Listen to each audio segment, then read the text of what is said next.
Have you ever felt completely and utterly weak, like you've hit rock bottom and there's just no strength left in you? We all have those moments. We try so hard to be strong, to have it all together, but life has a way of showing us our limits.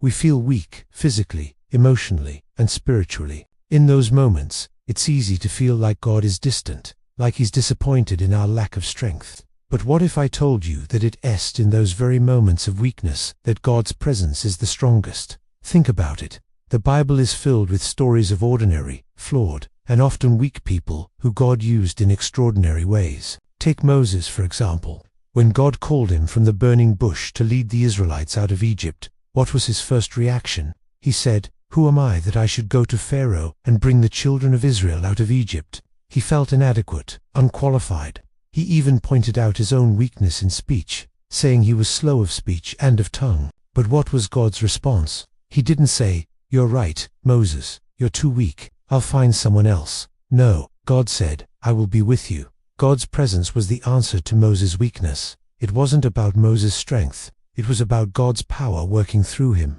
Then there's Gideon. When the angel of the Lord appeared to him, he was hiding in a winepress, threshing wheat to keep it from the Midianites. He was living in fear. The angel called him a mighty man of valor, and Gideon's response was basically, "Are you talking to me?" He pointed to his clan being the weakest in Manasseh and himself being the least in his family. He was buried under layers of perceived weakness, but God saw something else. God saw a vessel he could fill with his own strength. God told Gideon, "Go in this might of yours and save Israel. Do not I send you?" The might Gideon was to go in was not his own, but the strength that comes from being sent by God himself. Again, God's power was made perfect in Gideon's weakness. And of course, we have the Apostle Paul. This is a man who accomplished incredible things for the kingdom of God. He planted churches, wrote a huge portion of the New Testament, and faced persecution with incredible courage. Yet, he spoke of a thorn in the flesh that kept him humble, a source of persistent weakness and pain. He pleaded with the Lord 3 times to take it away. And what did God say? "My grace is sufficient for you, for my power is made perfect in weakness." Paul's response to this revelation is mind-blowing. He says, "Therefore I will boast all the more gladly of my weaknesses, so that the power of Christ may rest upon me. For the sake of Christ, then, I am content with weaknesses, insults, hardships, persecutions, and calamities. For when I am weak, then I am strong." Do you see the pattern here? Moses' inability, Gideon's insecurity, Paul's thorn. In every case, human weakness became the very stage upon which God's divine power was displayed. Our weaknesses are not a disqualification from God's plan. They are a prerequisite for His power.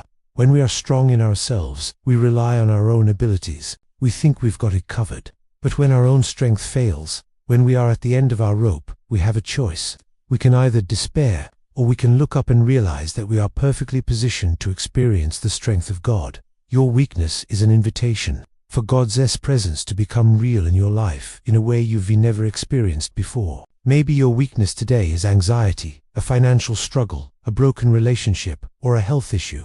Maybe it's a deep-seated feeling of inadequacy, just like Moses and Gideon. Don't hide it. Don't be ashamed of it. Instead, bring it to God.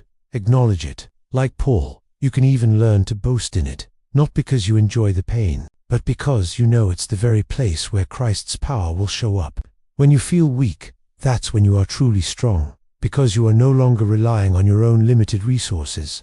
You are relying on the unlimited power of the God who spoke worlds into existence. He's not waiting for you to get it all together. He wants to meet you right where you are, in your mess, in your brokenness, in your weakness. His grace is sufficient. His power is made perfect in you. So today, embrace your weakness, because in it, you will find His incredible world-changing strength. Let go of the pressure to be perfect, and let His power rest upon you. Thank you so much for joining me today. I hope this message encourages you. If it did, please consider liking this video and subscribing for more content like this. May you find His strength in your weakness this week. God bless.